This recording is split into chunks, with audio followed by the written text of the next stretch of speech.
and we have started celebrating from the 1st of March itself, when we had a wonderful program of women bikers carrying the placards of women's empowerment and freedom within the campus. Um, and the entire fraternity joined, including the vice chancellor, who flagged off uh, the movement of the bikers, women bikers.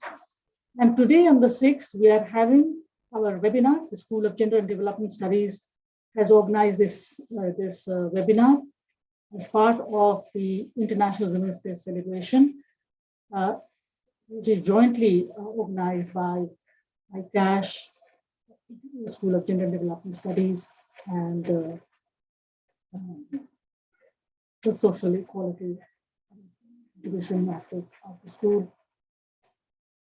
So today's topic for the webinar is achieving gender equality through technology.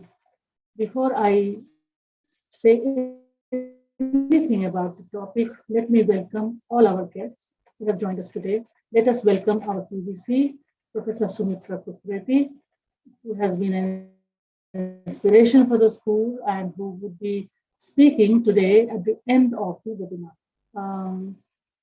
For some reason, our guest speakers have not joined, so we are wondering as to. Savita, you just tell the PVC that the guests have not joined. So we'll start as soon as the guests join. So we're just waiting for our speakers to join, and as soon as they join, we will start the webinar. So let us wait for a few minutes, for 2 more minutes. That is to say. In the meantime, I just wanted to talk to you all about the importance of celebrating International Women's Day. As you know, that women all over the world today are a very aware group, a group that knows its rights, knows what is wrong with the world and various cultures and countries. Most countries have formal acknowledgement and formal declaration on human rights in which women are included, but in most places, because of the prevalence of a system of governance, which we call patriarchy, the realization of these rights and freedoms are not becoming possible. International Women's Day has a history, and the history, when you look at the history of International Women's Day, you'll find that it actually started with working women striking against poor wages and unavailability of decent work and work itself. So from 1911 onwards, women have been asking that should be considered as equal partners in our society. The production is not only in terms of producing goods and services, production is also in terms of producing our species being, that is to say, human being, which requires the productive labor. So productive and unproductive or reproductive labor should be reassessed and should be valued equally. That is also a great demand that has been made and is being made by most women living in all the countries of the world. And they also know that without rights, because the system now respects rights.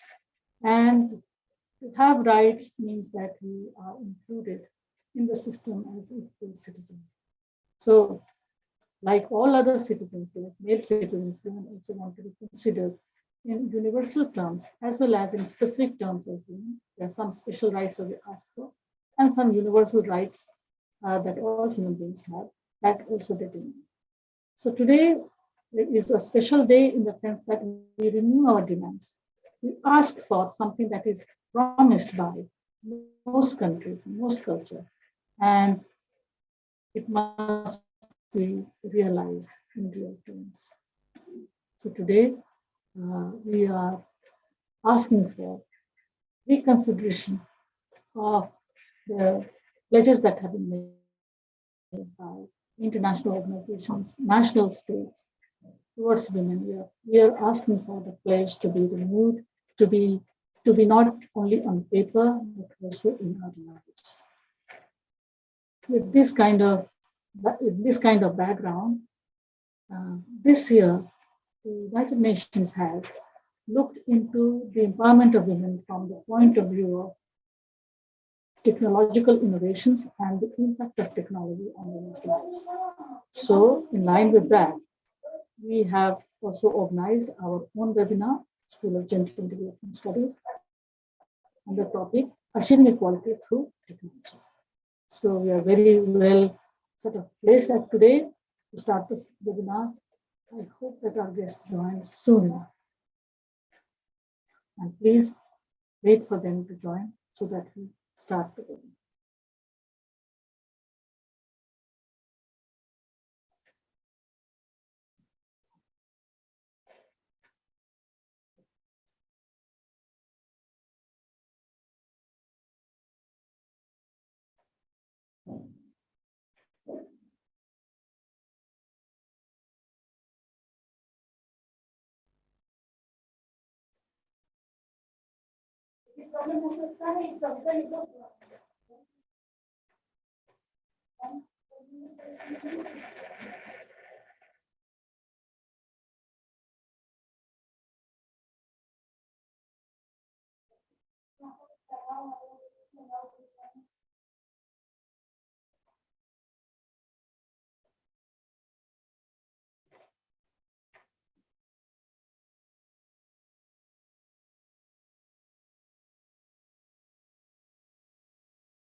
Hello, Professor Himadri.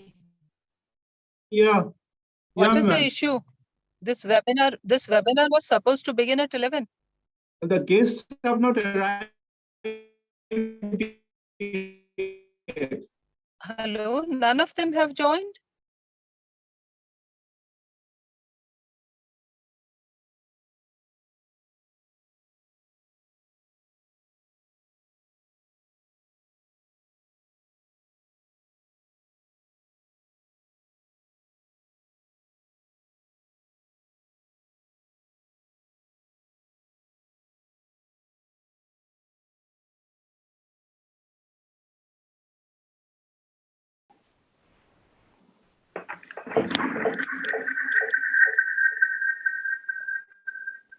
Hello everyone. There is some technical glitch with the host, guests, all the guests, they are facing a problem.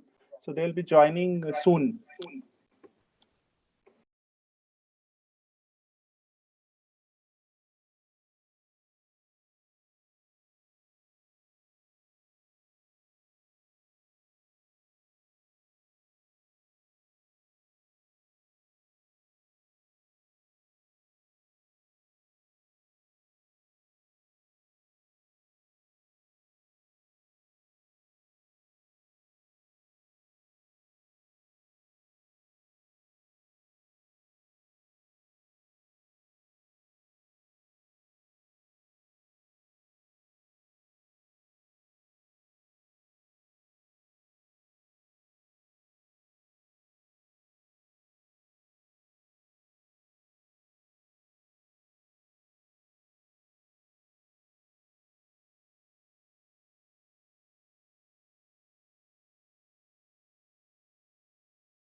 So welcome everybody again.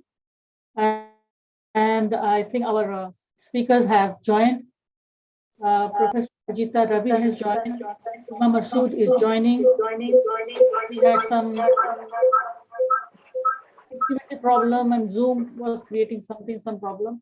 So should we then begin again? Let me once again welcome all of you. And without losing much time, I would like to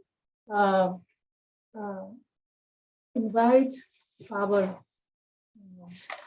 director to welcome all the guests once again and talk about the school a little bit. I've already told you all that it is in this webinar is part of the International Women's Day celebration that university is doing jointly with the ICASH and other sections of Equality and Justice Division section center. And we are very, very happy that we are in an institution which values women's participation, values gender issues. There is a school of gender to which this particular webinar is being organized. So without any much delay, the PBC has joined us. Our students are there, our resource persons are there. So we are very much in place now. I'm very sorry for all the technical problems that we faced. And I hope that we are over it now and we can have a good time as far as these people are concerned today. PBC will be joining us also towards the end of the webinar. So please, this is a little change in our schedule. So I would like very much now for COE to play the full Geet of the university. Now university has its own song, which is an extraordinary and lively one. So is it possible to play it right now if they are around? Because I do not know, it just got delayed. यह जन जन का विश्वविद्यालय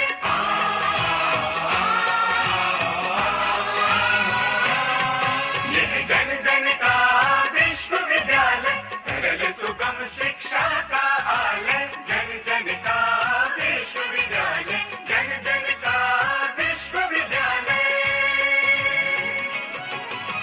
ज्योत जलाए ज्ञान की स्वाध्याय की अनुसंधान की राह दिखाए वंचितों को शिक्षा के अधिकार की ना उम्र का कोई बंधन ना बंदिश परिधि की घर घर है बना शिक्षा का देवालय यह जन जन का विश्वविद्यालय जन जन का विश्वविद्यालय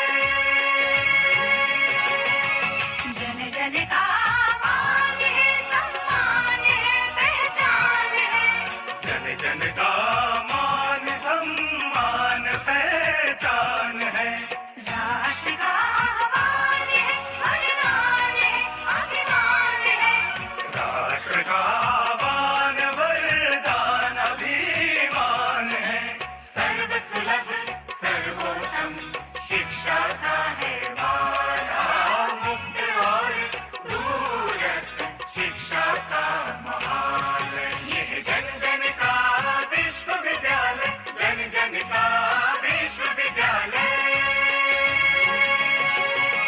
देश विदेश पटल पर भूषित नवाचार से सज्जित गुणवत्ता से परिपूरित ज्ञान वाणी ज्ञान दर्शन ज्ञान कोश से संचित ज्ञान कोश से संचित सर्वगुण संपन्न शिक्षा का हिमालय शिक्षा का हिमालय यह जन जन का विश्वविद्यालय जन जन का विश्वविद्यालय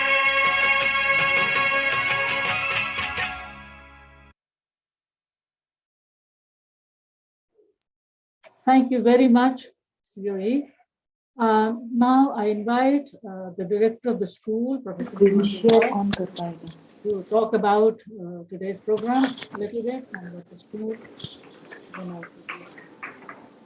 Thank you, Professor Savita. First of all, I would like to apologize on behalf of the school for all the glitches that had occurred for last half an hour, 45 minutes. Anyway, coming to the point, for on the very onset, I would like to welcome our honorable VC, for under whose guidance this International Women's Day celebrations for the fortnight is possible. Uh, who had been guiding us through all possible ways and who have been encouraging us to collaborate with different divisions and different centers and different cells to make this program possible with the collaboration of committees against sexual harassment and equal opportunity cell. SOGDS is organizing this webinar on digital achieving gender equality through technology. After that, I would like to welcome our respected PVC, Madam Sumitra Kukreti. She also is always being guiding us to do the best that we can for the school. We would also welcome the other PVCs, the school directors, the divisional heads, the regional directors who are listening to us all across the country, and most importantly, the students and the learners who are on live listening to us. We are very happy today to welcome the different panelists. The first panelist is Dr. Huma Masood. She is the program officer of gender and education in UNESCO. She will be speaking on achieving equality through technology. We later on have Professor K. Ajitha, who is the director of Women's Studies Center at the University of Science and Technology, Kochi. And the last one is the speaker who is a senior scientist, also our scholar, PhD scholar, Kinkini Dasgupta Mishra in the Department of Science and Technology in the Government of India. Now, these people, welcoming after them, I'm appreciating that our PhD scholars are all online to listen to these guest speakers, and I hope the learners and everyone will definitely gain some knowledge on gender and technology. Thank you very much for joining us today online. I would, Professor Savita Singh, you can. Thank you very much, Professor Himantri. As he mentioned, our PVC, Professor Sumitra Kukreti, has been our inspiration and our school's chancellor, who has guided us. I apologize to her for this kind of a glitch, and I'm very glad that she's still with us. To introduce today's speakers properly, we have Huma Masood, who has been with the school for quite some time in the initial years when we were making programs, gender and science and all that. Huma had participated in our course committee meetings and all that. So she's a friend and a very familiar face on gender issues all over the world. Huma works with UNESCO New Delhi as cluster officer, as senior gender specialist for UNESCO South Asian Cluster Office. She is a gender focal point. She calls herself, I am the gender focal point for over 2 decades, with almost dedicated 8 years of my work related to protection against sexual exploitation and abuse, PSEA, and education in emergencies. She has a PhD in international relations and political participation in select regions. So I invite, apart from that, she has been doing pioneering work for gender, sitting at UNESCO office, traveling all over the world. At the moment, in fact, she's very much involved in G20 meetings that are going to be being organized, and she's leading a hectic life. I guess I should be very, very thankful and grateful to her for finding some time and joining us today to speak on the theme of the webinar that we have today, achieving gender equality through technology. Even though technology has reached us today to some extent, but overall she will tell us that it actually empowers women. Huma Masood, please.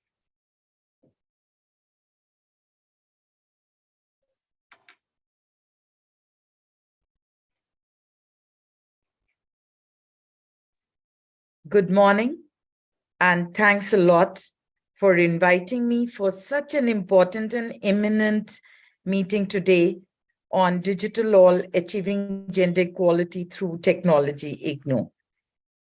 Professor Nageshwar Rao, GBC IGNOU, if he's present here, Professor Kukreti, Pro Vice Chancellor, Professor Savita Singh ji, who is, I would say, I really look up to her, and she's a friend, she's a guide, she's also a mentor for many of us, and her contributions are such that, my introduction actually coming from her actually is so humbling. I'm so grateful to you, ma'am, for this. All the honorable distinguished panel of speakers, teachers, students, everyone, a very good morning. I would, at the outset, I'm of course delighted, as I said, to be here for today's webinar. And I'll start with the basic premise, and that is the SDG 4s. And I think you all would know that it explicitly mentions in indicator 4.4, 4.1 and 4.4.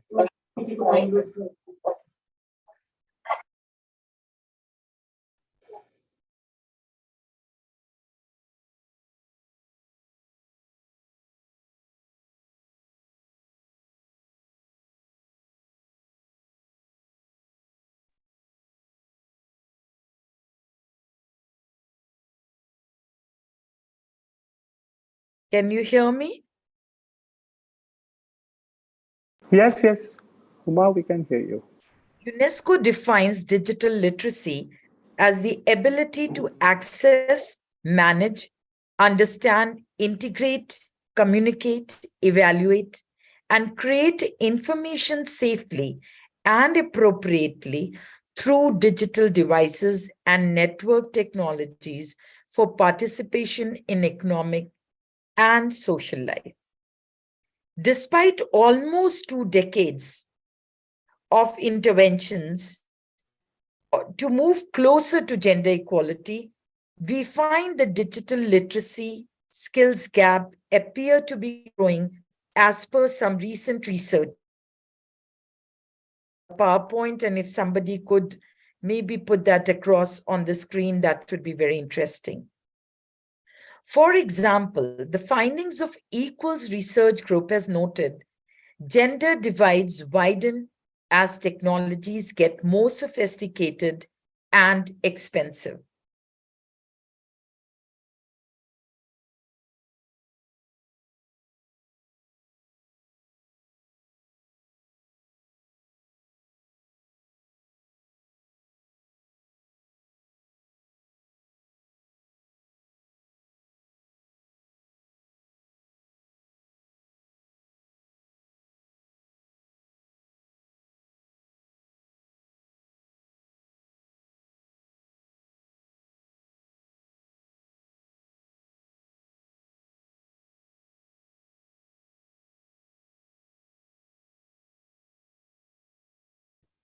In rural India, for example, a study found that the majority of women who own mobile phones only knew how to answer calls. They could not dial numbers or read messages without assistance from their husbands due to a lack of literacy and numeracy skills. While the gender gap in digital skills is evident across regional boundaries and income levels, it is more severe for women who are older, less educated, poor, or living in rural areas in developing countries. Thus, the digital skill gaps intersects with and is compounded by issues of poverty and educational access. According to data across G20 countries, because ma'am mentioned this morning that we are so involved in G20, so I thought, why not share the data from the G20 countries? And I found that just 7% of ICT patents are generated by women. whereas the global average is even lower. At 2%, recruiters of technology companies in Silicon Valley estimate that the applicant pool for technical jobs in artificial intelligence and data science is often less than 1% female. Thus, at the frontiers of technology, the gap becomes an ocean, and that is what the research says. I wish somebody could put forward my PowerPoint, which I've shared with ma'am. And that would be very interesting to showcase some slides.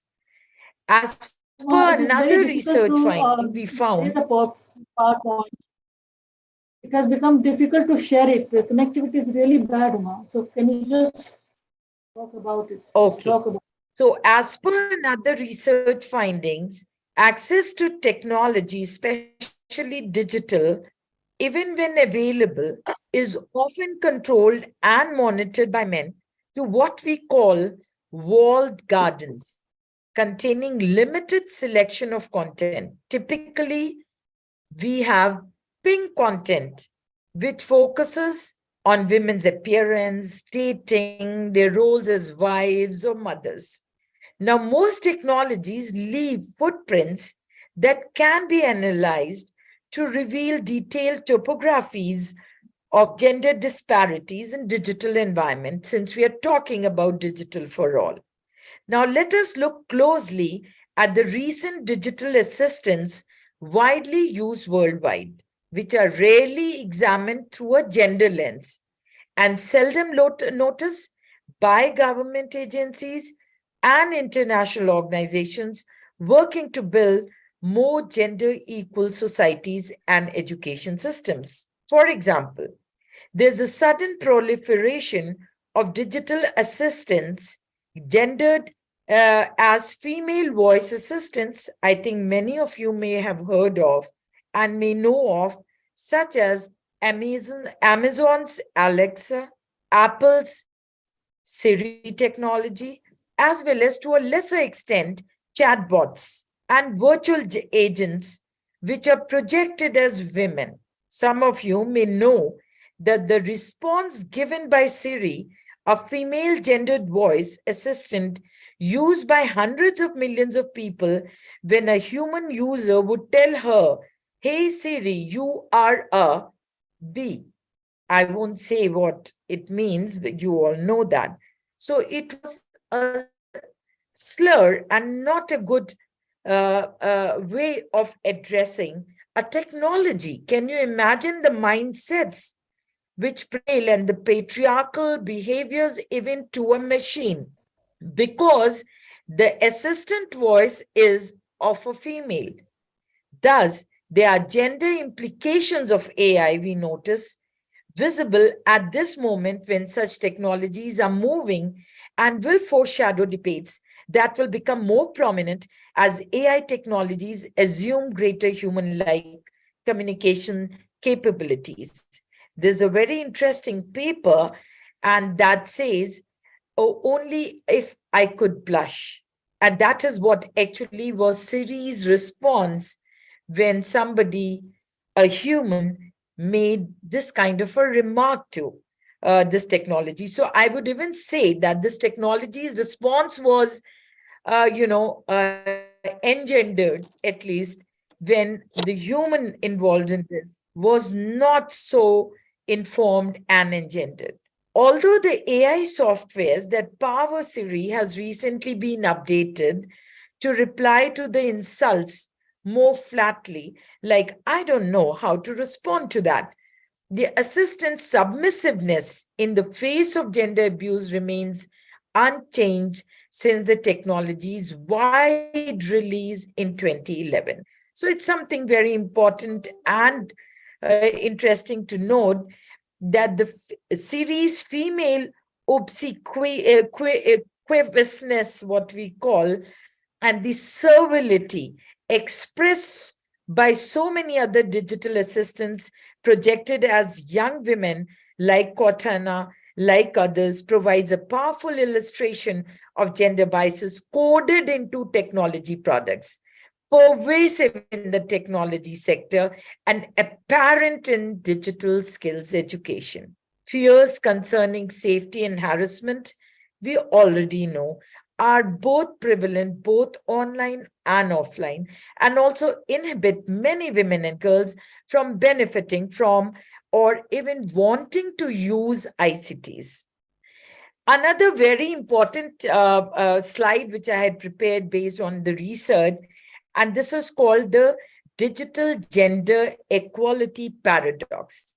This is demonstrated through a research by Stewart and Geary, which observes in cross-country analysis of gender participation in STEM education programs, found, and this is very interesting, that it found that countries with higher level of gender equality also have some of the largest STEM gender gaps in secondary and tertiary education.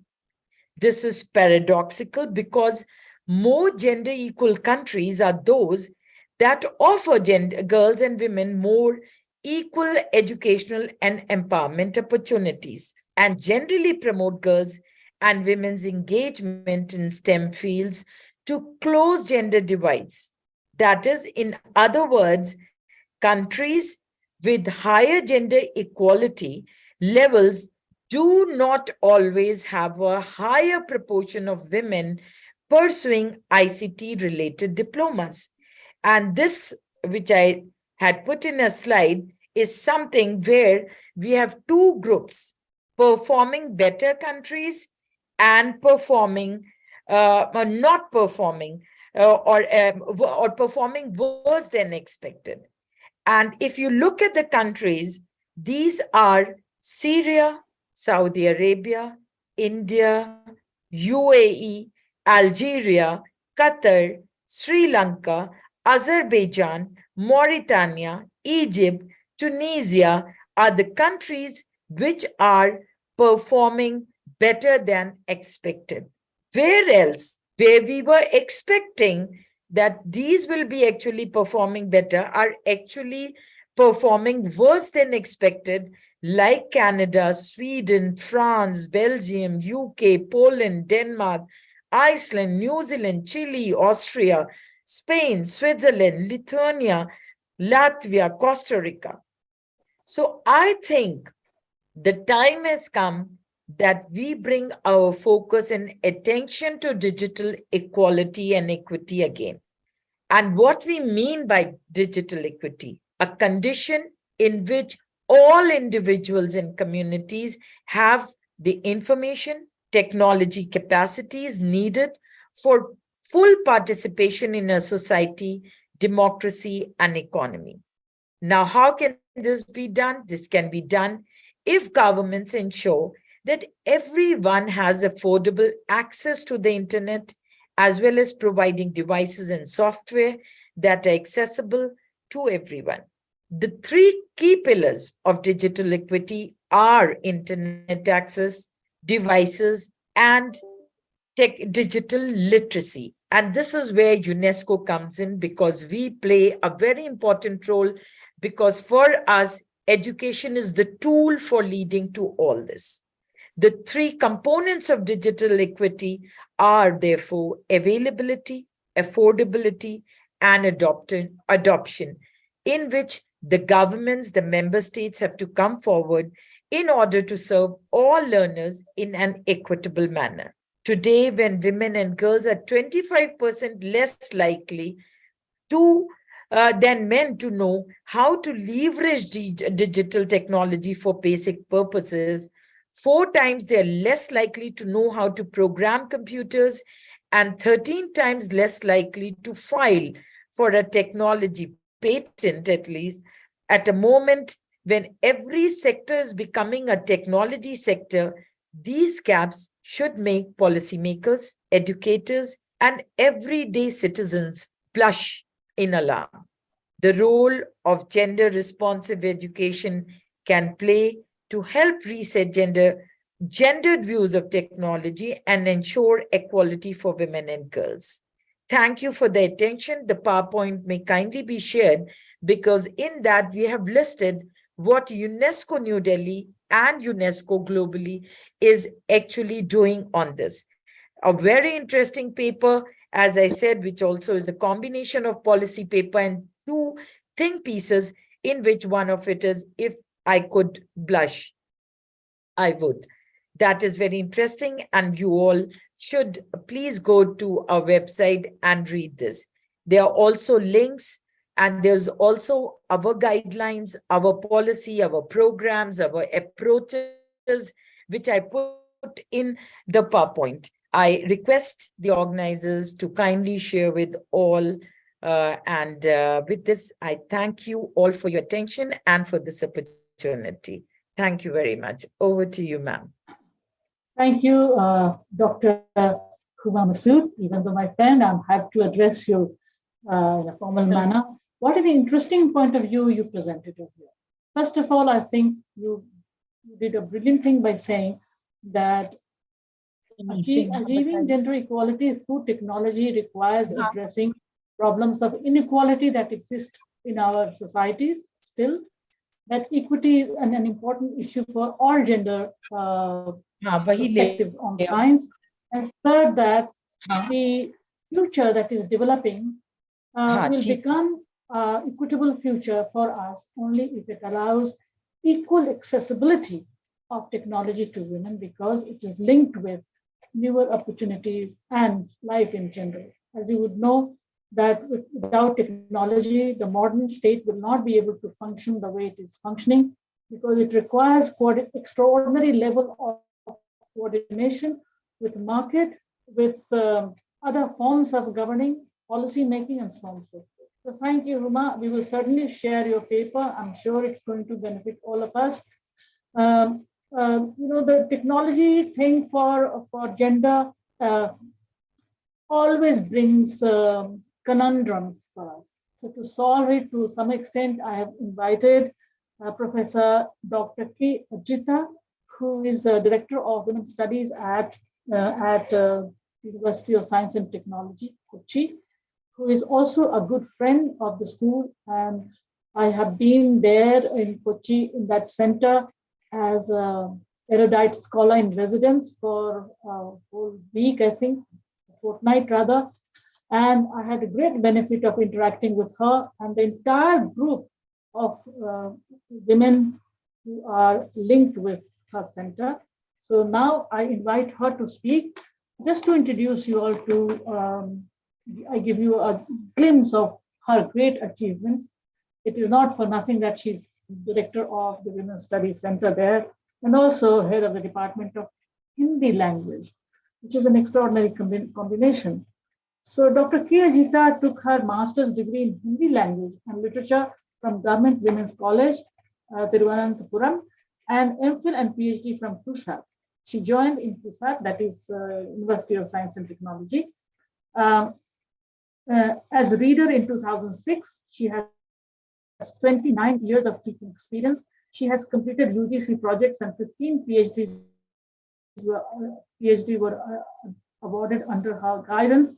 She executed the duty of the registrar at CUSAT, and from 2019 to 2020, she is now senior professor and head of the Department of Hindi CUSAT, and she holds the position of Honorable Director, Women's Studies Center CUSAT, and co-coordinator Center for Green Literature Studies, in which I'm really, really interested, because it is one thing, it's a kind of the other side of technology.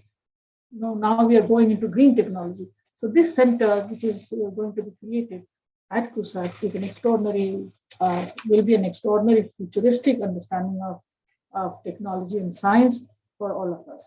She has many, many publications on Adivasi Jeevan, on Samkanil Hindi Natak, on Hindi Sahitya, Dakshin Bharat ki, she's a pioneer in Dakshin Bharat, South India, as far as teaching and learning and research in Hindi literature is concerned. She has various articles in Kalin Hindi, Natkam, Samajik Chetana, etc., etc. Sorry to I now invite Ajita to give her views on today's topic, achieving gender equality through science and innovation. The topic on which she speaks is equity through technology in unequal society, the way forward. Dr. Zita.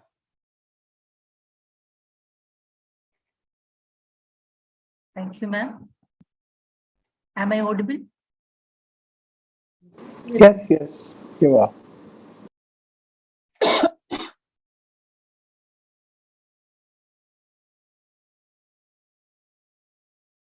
Most respected Dr. Sumitra Kukreti, the chair, Dr. Himati Roy, Director SOETDS,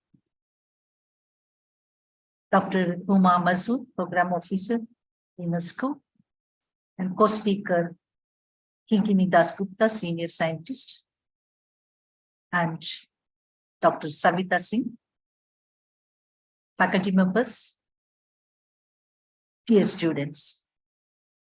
Good morning.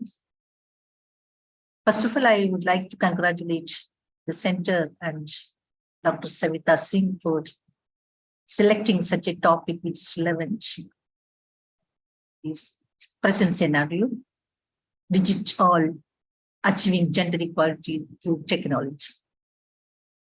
Let me share some thoughts with you regarding equality through technology in an unequal society, the way forward. Technology is a major component in the contemporary discourses on human development. Advancements in technology have played a significant role in creating a more equitable society. Digital technologies such as the internet, mobile phones, and social media have enabled people to access information and connect with others from all around the world, regardless of their location, background, or economic status. This has brought about a transformation in the way we live, work, and communicate with each other, leading to new opportunities and challenges for achieving equality. Technology has also played a critical role in reducing the gender-based digital divide. Women are often underrepresented in the technology industry and lack access to digital tools and services. This has created a gender gap in access to information and economic opportunities, perpetuating gender inequality. However, initiatives aimed at promoting digital literacy and inclusion of women in the technology sector have helped bridge the gender gap, creating opportunities for women to participate in the digital economy. In addition, technology has enabled new forms of economic empowerment, particularly for marginalized communities. The rise of this economy and online marketing has created new opportunities for individuals to generate income regardless of their geographic location or educational background. This has the potential to create new pathways for economic development, particularly in developing countries where traditional forms of employment may be limited. However, there are also challenges associated with achieving equality through technology.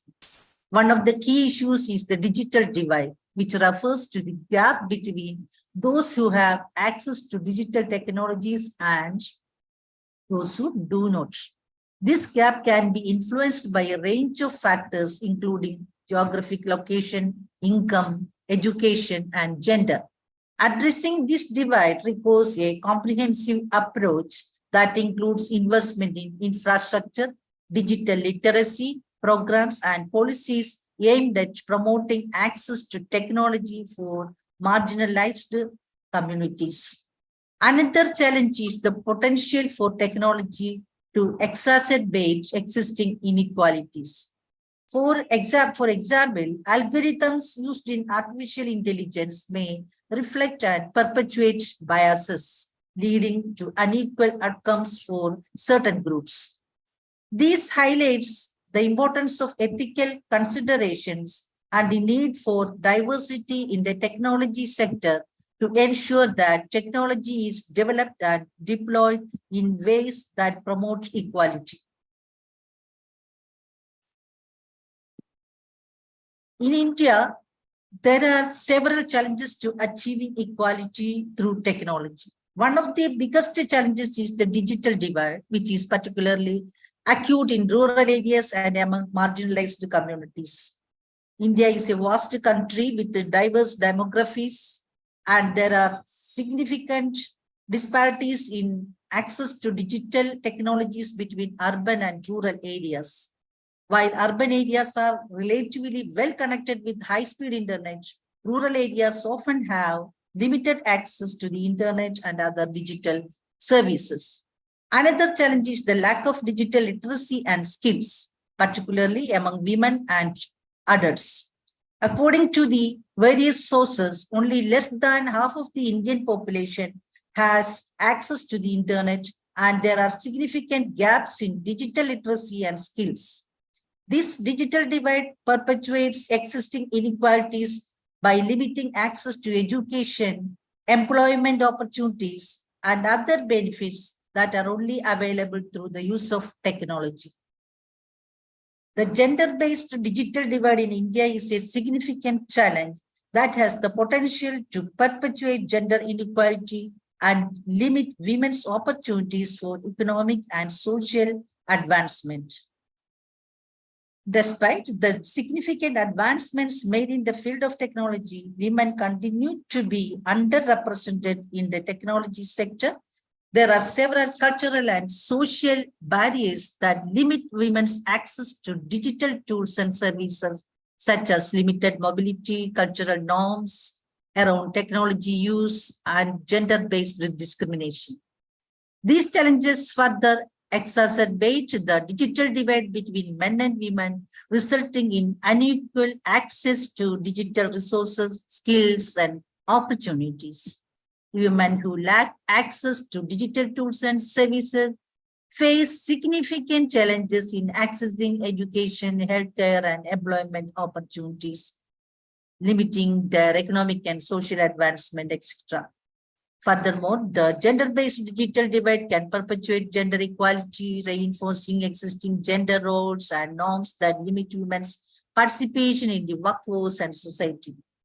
Women who lack access to digital tools and services are often excluded from decision-making process and may face discrimination and harassment online. In addition, there are concerns about the impact of technology on privacy and data security. With the rise of digital technologies, there is a risk of data breaches and misuse of personal information. This can particularly impact vulnerable populations who may not have the resources or knowledge to protect their privacy and data. Another challenge is the potential for technology to perpetuate biases and inequalities. For example, facial recognition software may have difficulty recognizing people with darker skin tones, leading to biased outcomes. Similarly, algorithms used in hiring or lending decisions may reflect and perpetuate existing biases, leading to unequal outcomes for certain groups.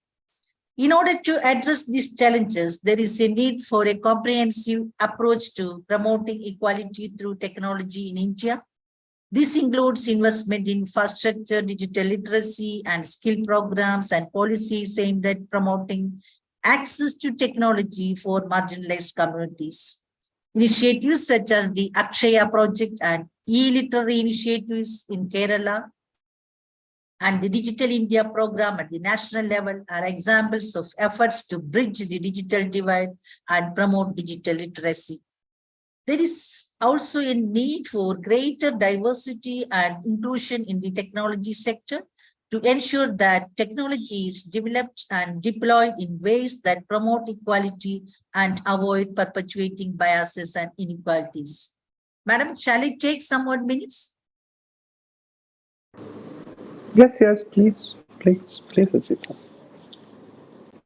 Coming to Kerala scenario, Kerala is a state in southern India known for its high human development indicators and social welfare policies. The state has a literacy rate of 96.2, higher than the national average. Kerala has also been successful in addressing the digital divide and promoting gender equality through technology. The state government has launched several initiatives to increase digital literacy in the past decades. One, gender-based digital divide. The digital divide has a gender dimension where women are likely to have access to technology compared to men. This is partly due to cultural norms and social expectations that limit women's access to technology. Gender digital divide is a reality in Kerala too, despite the state's impressive strides in human development indices when compared to the rest of the country. To address this, Kerala has implemented a number of programs. These initiatives aim to increase women's digital literacy and empower them with access to information and communication technologies. Similar initiatives can be replicated in other parts of the world to address the gender-based digital divide. Economic empowerment.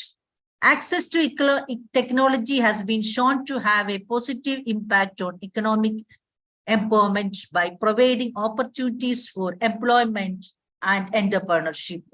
The theory of social capital suggests that access to technology can increase an individual's social networks and resources, which can facilitate economic empowerment. Social capital theory argues that networks of social relationships and resources can be valuable assets for individuals in achieving their goals, including economic advancement. The Kudumbashree mission in Kerala is an example of an empowerment initiative that has had a cascading effect in other domains. While the primary objective of the program was to empower women through micro-enterprise development and poverty reduction, it also led to increased access to technology for women. The program facilitated the creation of self-help groups that utilized technology to support their businesses, such as using mobile phones to access markets and financial services. This increased access to technology not only supported women's economic empowerment, but also increased their digital literacy and skills, which can have broader impacts on their social and political empowerment. Role of higher education. Higher education institutions, especially universities, can have a role in bridging the digital divide. In Kerala, the higher education institutions have played an important role in contributing to empowerment initiatives in the state. Many universities have established the programs and centers that support the economic empowerment of marginalized communities, particularly women. Technology education has been a mainstay in such initiatives. These initiatives have helped to promote economic empowerment of women by providing them with the skills, knowledge, and resources needed to start and run successful businesses. Coming to the way forward, given the enormity of the challenge that lay ahead, only a combined approach involving central, state, and local self-governments, along with higher education institutions, can successfully address the issue of technology inequality and promote more equitable development in India. The central government can provide policy guidance, funding, and support for research and development in areas such as basic technologies and also advanced areas such as artificial intelligence, robotics, and Internet of Things. State governments can formulate specific policies and identify key challenges and opportunities. They can also work with local self-governments to identify the specific needs of their communities and develop targeted solutions such as providing internet access to rural areas or investing in technology, education, and training programs. Higher education institutions can play a role in developing and disseminating knowledge and skills related to emerging technologies, as well as partnering with local businesses and communities to promote technology adoption and innovation. By working together in a coordinated and collaborative manner, these institutions can help bridge the technology gap and create a more equitable and inclusive development pathway for India. Coming to the conclusion, technology has the potential to promote gender equality, digital literacy, and economic empowerment. However, achieving these goals requires addressing the digital divide, ensuring equal access to technology, and promoting digital literacy and skills. In India, policies aimed at expanding digital infrastructure, increasing digital literacy and skills, and promoting equitable access to technology can help bridge the digital divide and promote a more inclusive and equitable society.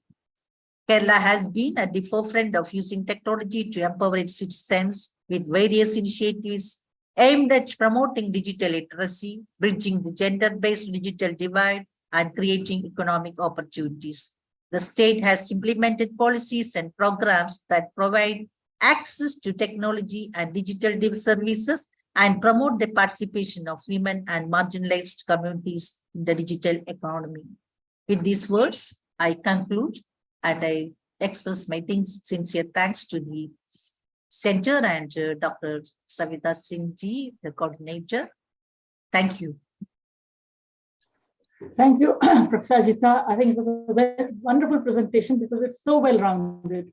The point that we are trying to sort of understand is that which simultaneously empowers and disempowers certain people, how that can be addressed. Because when you come to talk about gender divide, you find that the same technology, which has a tremendous potential to empower citizens, also has this dark side, that is to say, leaving behind, if there is a digital gap, leaving behind an enormous number of people to come to this, the other side, where empowerment becomes an ensured goal. So, and also I think it was wonderful for you to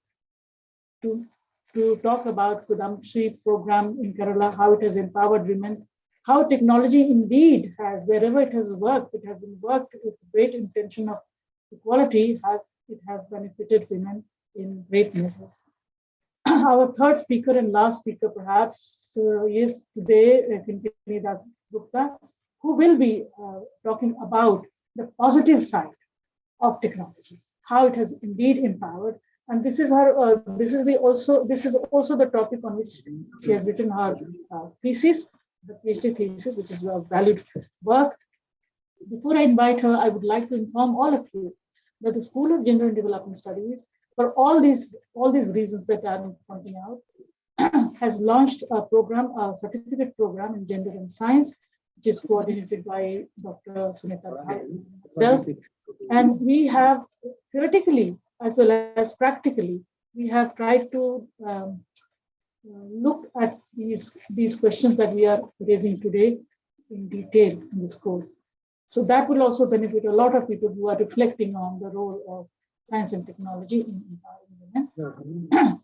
Now I would like Kinkini Das Gupta to come over, and today her title of presentation is Empowerment of Women Through ICT Measures. To introduce, we know her because she's our student. She has been our research scholar. All of you, I would like to read out a little bit of her achievements, which are also quite significant. Kinkini Das Gupta Mishra is a senior scientist with an autonomous organization under the Department of Science and Technology, DST, Government of India, that works for the science communication, popularization, and outreach. She heads the India Science Technology and Innovation ISTI portal and has helped build it as a big data repository of scientific research in the Indian STI ecosystem. She also heads the Gender and Technology Communication Program of the organization. Her relentless efforts have inculcated a scientific temper among women who work mostly on the fringes. I invite very cordially Kinkini Das Gupta, senior scientist, and our very SOGDS product. I'm very, very proud of her. Kinkini Dasgupta. Thank you so much. Namaskar. Am I audible to all? Yes, yes, you are. A very good afternoon to all. Most respected Professor Himadri Roy, Professor Savita Singh, Professor Nilima Srivastava, and all other faculty of the school. Warm greetings to the esteemed guests and the experts who have spoken before me. It's really an honor for me, and I'm really very honored and delighted to be here. Thank you for giving this opportunity to be present here and present my experiences, a little bit the field level experiences, the mostly, and also the technology that is being used these days, even in promoting women in STEM. And thank you for this. And on this occasion of International Women's Day, I send my warm greetings and congratulate all the people who are present here, and also to the School of Gender and Development Studies. I have a presentation, so I would like to share my presentation. Just give me a minute.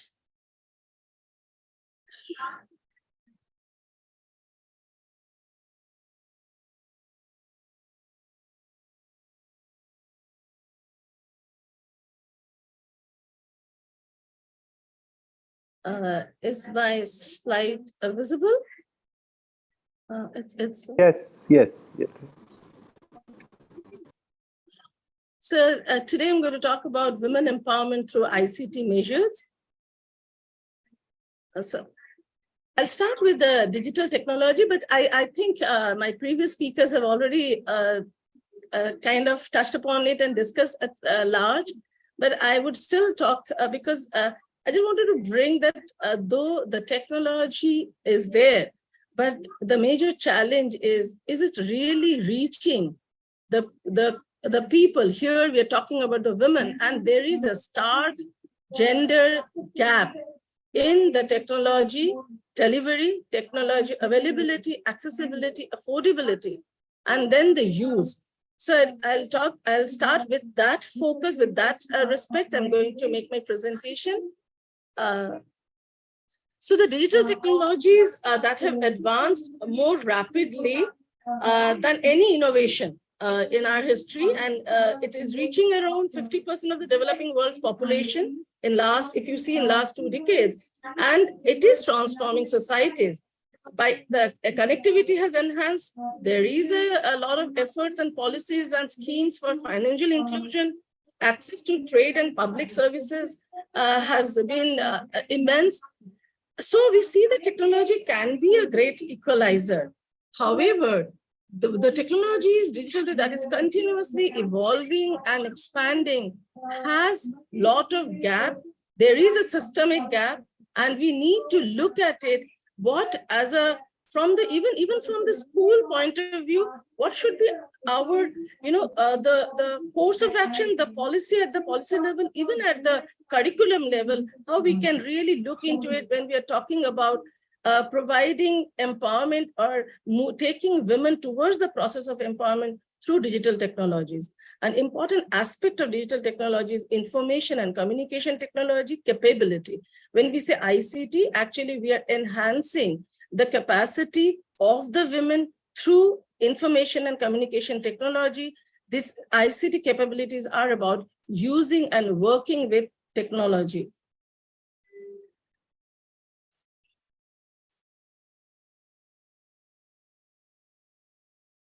Is my next slide visible? No, it's not, Kinkini. Yeah. Now it is. So I don't want to define ICT. I think all of you are aware of it, that it is a diverse set of technological tools, and it consists of segments as diverse as telecommunication, television, which is radio broadcasting, which is mass media, to the handheld devices, to the mobile phones, to the financial handheld devices, tablets, community radio, and plenty of software and services and electronic media, internet, electronic mail, all compasses the ICT.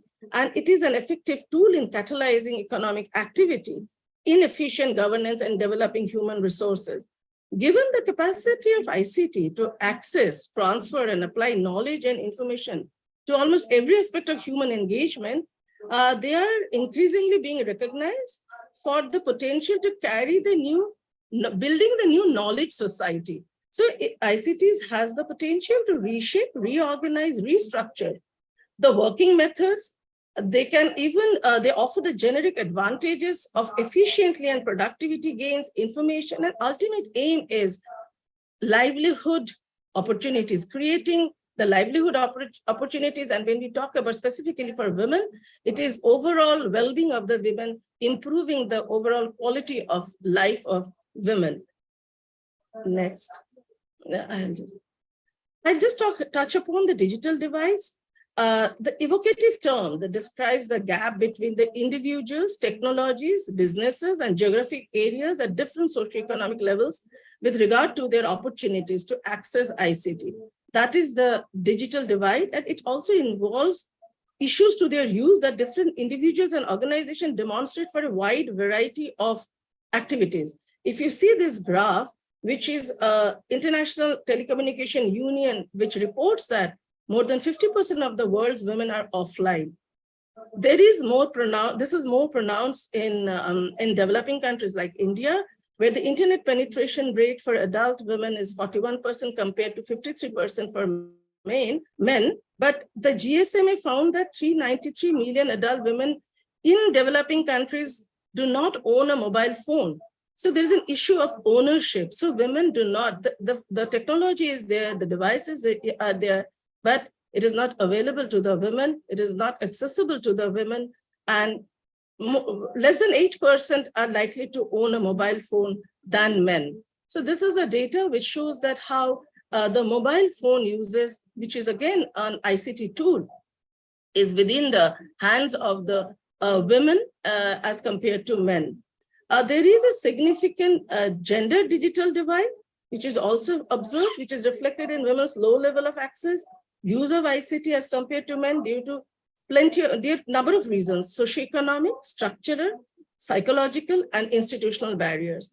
There are many faces of gender inequality. In fact, this has been taken from an essay of Amartya Sen, who talks about mortality inequality, natality inequality, basic facility inequality, special opportunity inequality, professional inequality, ownership, household. So you see into the entire life cycle of a woman, the inequality starts from there. And this year's International Women's theme is DigitAll, how we can actually bring the digital, the gender equality through digital technologies and innovations. So if you see that entire chain of a woman, the inequality starts right from the birth and the entire life cycle process. And then comes the basic facility, special opportunity. And all these things, it is associated with the social norms, the cultural norms, the patriarchal society, and the education, low literacy level, lack of digital literacy, which is so very important, and the distribution, the equitable distribution of the technology across the social strata of the women. How do we bridge this gender and technology gap? This requires two main shifts. The ICT are connected to gender norms and inequalities, as well as to efforts questioning and changing this. ICTs has the potential to elevate some of the barriers which are faced by women. And I'll come to the next slide, where we talk about the illiteracy, poverty, time scarcity, hindrances of mobility, cultural and religious taboos. So if you see that all these points needs to be, these are the barriers or the limitation faced by the women, which hindrances the access to the adoption of the technologies or the ICTs, or the digital divide is increasing. So there is one is the technology divide, another is the gender divide, and there is another which is embedded is rural gender divide, urban gender divide. So there is a divide at that level if you go into that integrate. So how do we bridge this? So bridging is women's access, improving the women's access to technology. ICTs are connected to gender norms and inequalities. That also is being questioned, and these are also changing with times. It has the potential to elevate some of the barriers faced by women. It has the potential of providing tools that may break constraints on voice, particularly public voice, social control, including surveillance of women's physical and social mobility. So in order to bridge the gender and technology divide, we need to improve the human endowments. We need to create the economic opportunities, and we need to enhance women's role as agency and give voice to them. And this is not only for the women who are marginalized or who are at the rural level, this is also equally holds good for the urban and peri-urban area. Women empowerment, this is a definition that I've taken from UN Women. Empowerment means that people, both women and men, who can take control over their lives, set their own agendas, gain skills, increase self-confidence, able to solve problems, able to understand the critical thinking, and develop self-reliance. So if you see the empowerment, I mean, I'm talking to an August gathering who already understands. The World Bank has identified empowerment as one of the key constituent elements for poverty reduction and SDG goals, sustainable development. And this empowerment definition of World Bank as well as of UN Women is aligned with the sustainable development goals, which needs to be achieved by 2030. India holds a promising role. Now we are having even G20. So I think gender, it is the time, this is the key time when we should talk about gender equality, bringing women, mainstream women on the major platform of delivery of technology, of enabling them with all the technological devices, technological hand-holding, and make them socially inclusive. The key dimension of empowerment, the first and foremost is ability to make decisions and influence, self-perception and personal freedom, access and control over resources, support from social networks. I'd just like to give some of the experiences, share some of the experiences that I did my study in a field level study in Jharkhand. And when I went to these women who are the tribal women, and their society is quite empowered, if you see, but they lack knowledge. They're not aware of all the thing that is happening outside their society, the development, the growth that is going on, the programs, the schemes that is being implemented by the government, the stress center and the state. Many of them are having their mobile phones with that, but they don't own it. They share it in the family. But what is happening is that there is a cognitive women's understanding of the conditions of the subordination in the society, and the reason for this, that is very important. They know they can do it, but they don't have any tool that improves their ability to control over their own situation and circumstances and fulfill their own interests and priorities. But I'd like to here also mention that a lot of government and a lot of NGOs are working, even the international bodies, UNICEF, UN bodies, UNESCO, UNICEF, they're working towards these women. There are a lot of, through many programs, and they are providing, they're making them empowered, giving them the knowledge, requisite knowledge that is required for them. They have a very strong traditional knowledge system. They're saying is that whatever we are bringing from the modern system needs to amalgamate, needs to integrate with their knowledge system. It should not be add-on. It should be integrated with their knowledge system to make them more empowered, make them ability to utilize their own resources, to gain access to their resources, and also use those resources. And there, if you see some of the case studies that I have discussed later, there is a little bit of images that I'm going to give, how women are being empowered. NABARD is providing a concept called Bank Sakhis. So they are giving tablet, and they're very popular, called tablet Didis. The moment they have the device in their hand, the tablet, they feel very empowered. That itself, the tool gives them a lot of confidence, a sense of self-worth, And similarly, the psychological feelings, the women's feelings, the belief that she can act to change her situation has drastically improved. Of course, the political, the women's ability to organize and mobilize for change, there is a lot of social participation, community participation is happening at the Gram Sabha, and there are a lot of women Gram Pradhan. So changes are happening, but maybe that is still localized. So we need to expands. The economic condition is the ultimate aim, the women's ability to engage in productive activity that allows some degree of autonomy. So these are the key dimensions of empowerment, and this is happening at a number of places, which needs to be consolidated. I feel what we can do is that we need to really consolidate. We have to create one single repository of these success stories, these inspiring stories to take forward, to give as an example, and also the failure stories, the lessons learned from them. These are the need of women empowerment, education, employment, poverty, health and safety, social issues, economical issues, legal issues.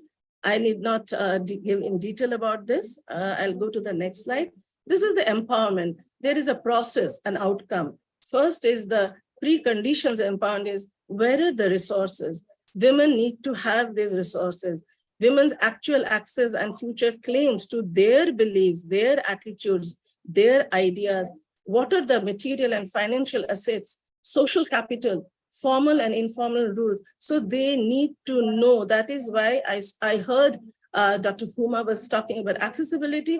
First is that availability of information is very important. Availability of resources is very important. It is there within their domain, but it is not known to them. So that has to be, that linkage has to be done with the women who are at the grassroots, who are at the marginalized. That is a precondition of women empowerment, the resources, making them available as per their requirement. It cannot be a top-down approach. It has to be a bottom-up approach or a blend of top-down and bottom-up, because these resources should meet their requirement. Second is in the process of empowerment, agency.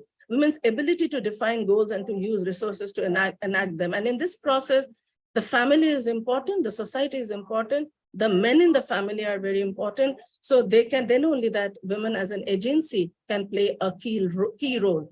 And then the individual action and the collective action. So there has to be a collective intelligence, collective effort, collective action. Individuals, what she feels, how she feels that this is going to, her idea, her belief, and her mental framework, mental makeup is also very important in the process of empowerment. Both have to integrate and blend to see the outcome of the empowerment, which is achievement, women's realization of choices and goals. I should be able to make an informed choice. My decision should be an informed decision making. So this is where the entire process of empowerment, and this is happening at the grassroots level. Next. These are some of the inspiring stories of ICT and women empowerment. These are some of the already programs that are, this is just a glimpses, this is a snapshot. These are the several foundations I would like to mention which are not here.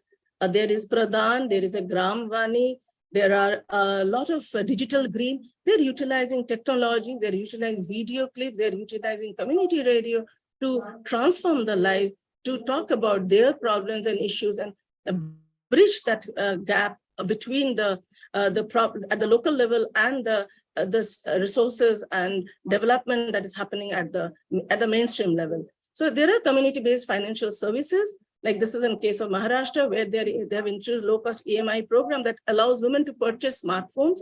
Several tablet Didis are very popular in Jharkhand and they are Bihar and some part of West Bengal. There is, if you see, there's a mobile library for young women from low-income households to borrow phones. So I think we need to have a tool bank for not only for borrowing the mobile phones and all, but there are other gadgets. So that also needs to be, probably can be thought of, and it is happening. Internet Sathi is a service, a program from Google, which provides information facilities with services and provides online skill training to rural men and women in Assam, Bihar, and Jharkhand. And they are also addressing the healthcare, primary healthcare issues through ASHA and Anganwadi workers. Maharashtra State Rural Livelihood Mission, similarly, every state has their state livelihood mission, rural livelihood mission. They are doing enormous, huge online skill training program for women, SHGs. If you see during pandemic also, there were a lot of things that they worked to cater to the needs of the local from mask production of masks, face masks, and sanitizer and all. And so, I mean, there are the successful stories is like this, that they are being able to market their own products, they want to create their own design, and they're global. They're all their products online at Amazon, at other online e-marketing platforms. Self-Help Women Association is an exemplary story in Gujarat, where they have really empowered their women, rural women. They have rural training centers where everything is ICT based, and the women create their own content through audio video media. They give training. They come back and tell the the block level development officers that this is what is required, and we don't want what you are giving. You please tailor-made the content, tailor-made the resources. Similarly, Telephone, which is in Andhra Pradesh. So there are umpteen such stories.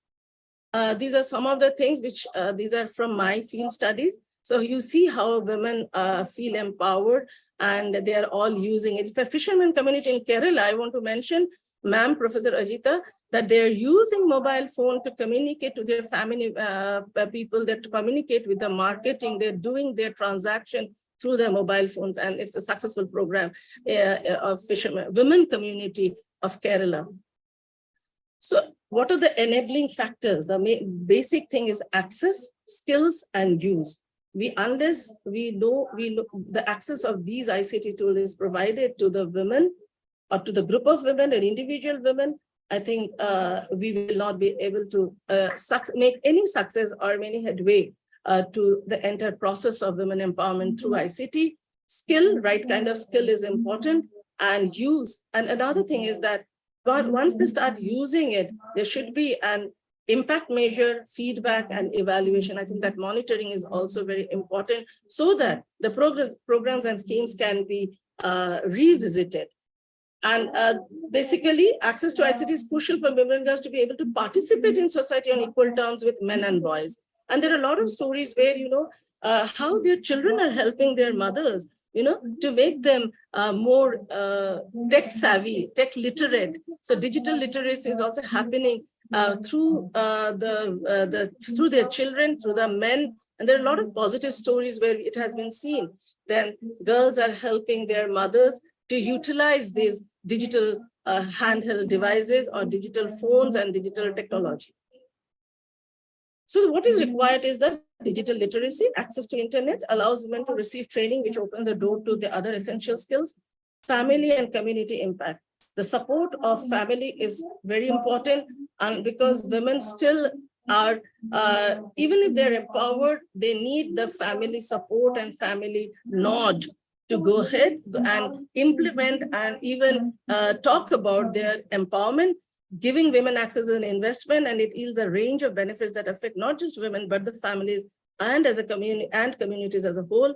Economic development, the ultimate goal is the women can only be empowered if their life in economic empowerment is happening. There is an increase in income, ability to spend, ability to save, ability to decide on spending, and then only the digital empowerment or ICT for women empowerment can happen. The challenges faced while accessing is that literacy skills, infrastructural issues, financial issues, cost is another thing. Even to charge a mobile phone is a cost. So many women are, that's also a hindrance where they are unable to use. Charging the phone is also an issue. Many places there is an infrastructural issues of electricity.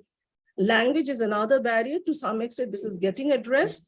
Most of the content is in English and Hindi, and at many places, even both these languages are a barrier. So a lot of content needs to be there in the local languages. So these are overall, they are very broad challenges that are being faced while accessing and using ICTs. And mobility is another, because NIC, National Informatics Centers, have established common facility centers. They are called by different names. In Jharkhand, it is called Pragyan Kendras. They are away from their villages. even going to heart. So there is a mobility factor of women. They need somebody to accompany them. Most of the men in the house are accompanying. So mobility gets reduced when a woman has access to the digital devices right at her place. What we can do at the micro level, meso level, and the macro level, I think at the micro level, we need to increase the financial capability and literacy of rural women by giving them access to the internet-based banking, extension, and financial services. A lot of ICT awareness among women will only take place when we can remove their psychological barriers. That is very important. We need to condition them to use these technologies. They fear the moment they say a desktop or internet, there is an inherent fear to use it. They fear a risk of, that might, one is that most of the women have in one thing, मेरा data तो leak नहीं हो, मेरा personal information आप किस लिए use कर रहे हैं? ये कहाँ जाएगा? मैंने अपने घर वाले से पूछा नहीं है. So there is an inherent issue with that. Venue and the time of these training programs that is being provided by a lot of NGOs, international bodies, and government, that's very important. Women are already burdened with triple level of job. They're all home caregivers. They're working in the agriculture field. They have to take care of their food, feed for animals, and this is an additional thing. So I think all the training programs should happen at their location. Relevant content, service, and application to meet the needs of the women is extremely important so that there is a increased number of participation in the digital space. At the meso level, the funding for ICT for development should be more like at the local level, in the hands of the community. ICT training centers can be part of the existing SHGs, and it is an ICT really can unite women and take them towards the path of women empowerment. We need to strengthen the capabilities of the local communities, organization to co-create, to co-design their content, their requirement, give them the, the power, the control over that content, and to manage that resources and exchange the knowledge through the use of ICTs. And at the macro level, government, NGOs, and other bodies, they have to work in synergy. There has to be a lot of synchronization. I think there is a gap. I'm talking from a very, maybe it could appear very narrow because I'm talking from my experiences with a couple of states which are rural completely and tribal dominated. But this is what I'm sharing from my direct experience that I have seen and have felt.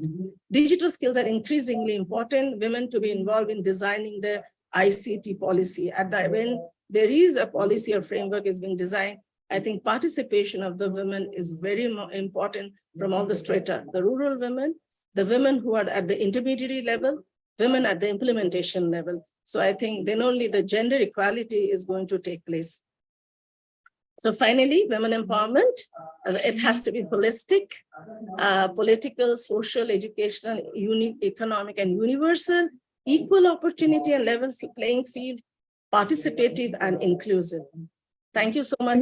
Thank you for giving me this opportunity again. Thank you.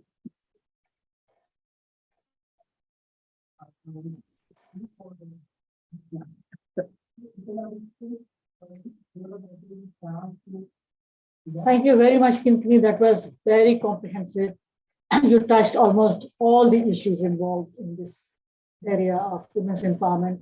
And more than anything else, you just made a point that technology cannot empower women as well as refurbishment of their agency through enabling them to have ownership of the instruments itself. I mean, there is a problem.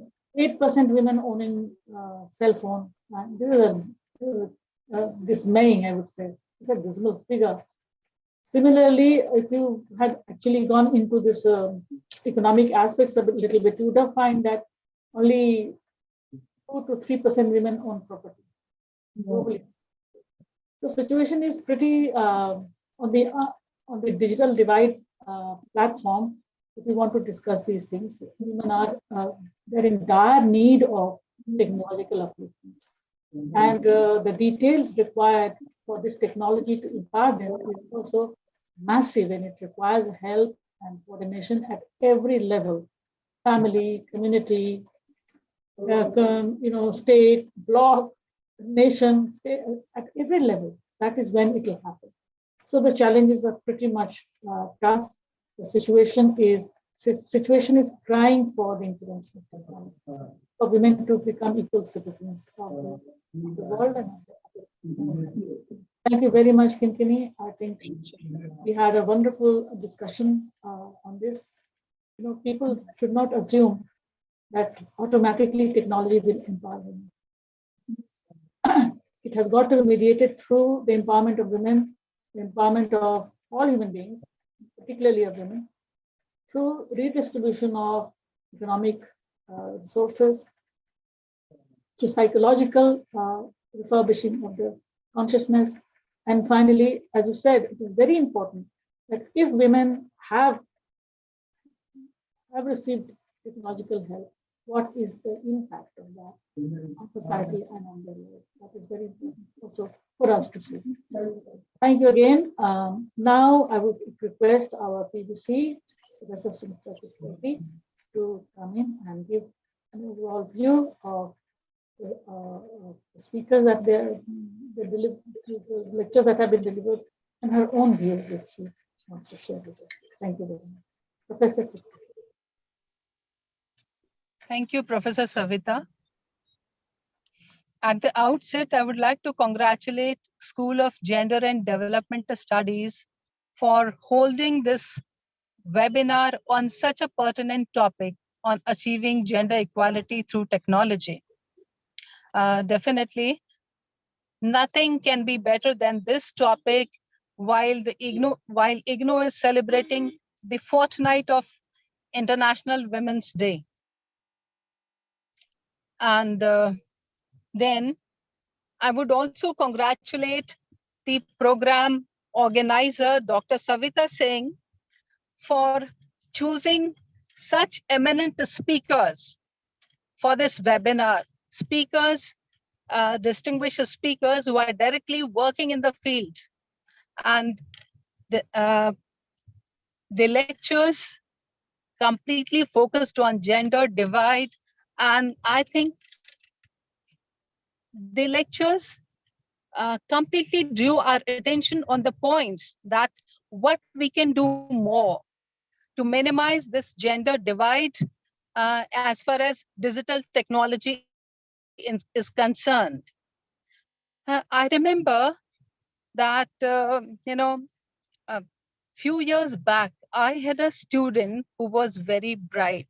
Though this is out of track, but this is a story which I would like to share about the impact of technology. And if we provide these digital tools to girls and to women, definitely it can make change in their lives. Few years back, I had a very wonderful student who was very bright, very brilliant. And I gifted her a laptop. And after 1 month or so, she was studying in a MA final year of a master's degree. And after 1 year, I just wanted to know about the progress that she has made. And, very slyly, she told me that the laptop is most of the time used by her younger brother, who just likes to play games through that laptop. And later on, somehow, she procured a mobile phone. And while using that mobile phone, she prepared for NET. And it gives me immense pleasure to share that finally she was able to, hello? Ma'am. Am I audible? Yes, ma'am. Yes, ma'am. Please. Okay. Go ahead.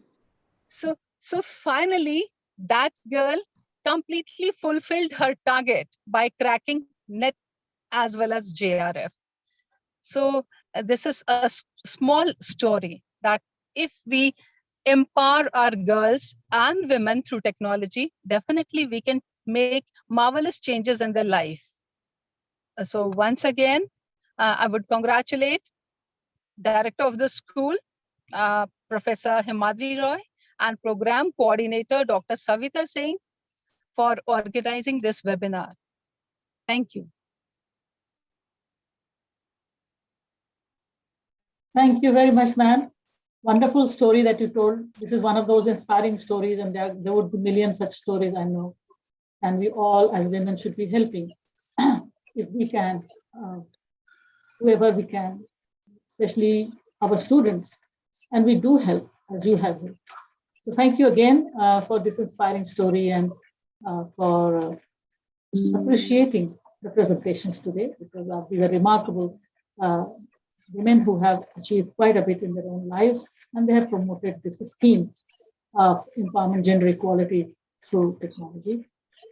Now, I would like my colleague, Dr. G. Uma, to give a vote of thanks, and after that, I would request Yoi to play our national anthem.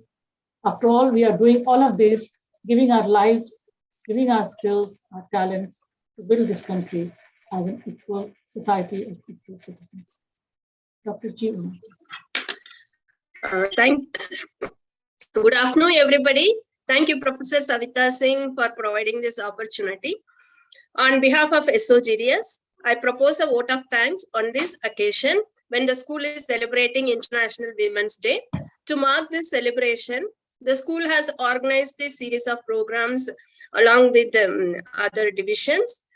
Today, we have organized a webinar on the international theme of this year, that is, to quote, achieving gender equality through technology, unquote.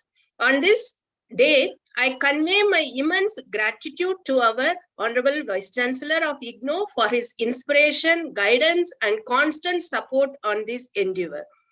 I also thank our speakers, Dr. Huma Masood, UNESCO, Professor K. Ajita Ravi, Director, Women's Studies, University of Science and Technology, Kochi, and Dr. Kinkini Das Gupta Mishra, Senior Scientist, Department of Science and Technology, Government of India, for gracing the occasion and sharing their thoughts on the importance and significance of not only celebrating International Women's Day, they have also shared their thought about the significance of digital technology and the process of how this digital technology helpful in contributing the process of women's empowerment.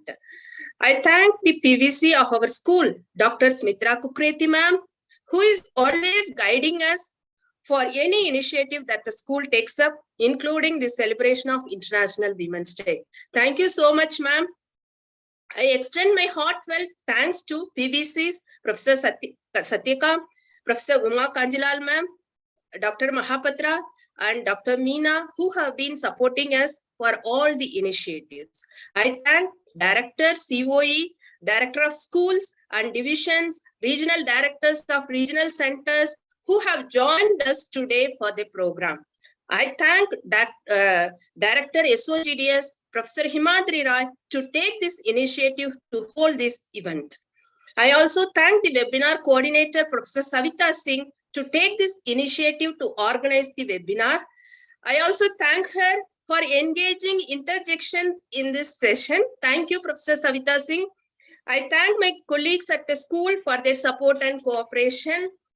I also thank the staff and technical team of COE for their help in providing their support, and the staff of SOGDS for working towards making today's program a grand success. Once again, I thank all IGNOU fraternity who in any capacity helped the school in organizing and conducting this event.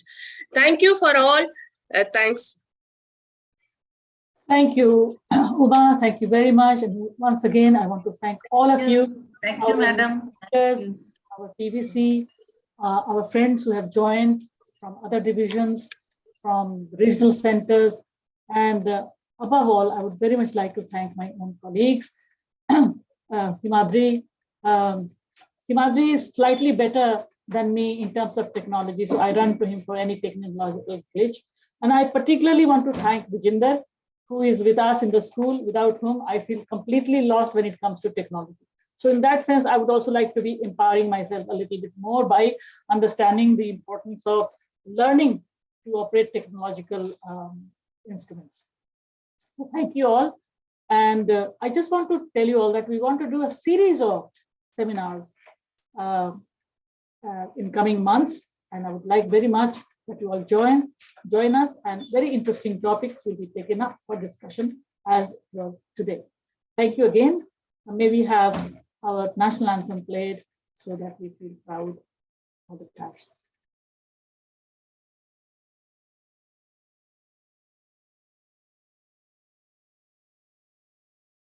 जनगण मन अधिनायक जय हे भारत भाग्य विधाता पंजाब सिंध गुजरात मराठा द्राविड उत्कल बंगा विंध्य हिमाचल यमुना गंगा उच्चल जलधि तरंगा तव शुभ नामे जागे तव शुभ आशीष मांगे गाहे तव जय गाथा जन गण मंगलदायक जय हे भारत भाग्य विधाता जय हे जय हे जय हे जय जय जय जय हे।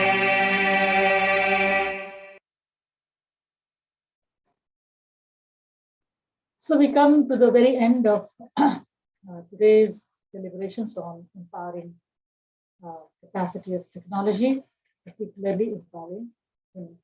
Thank you.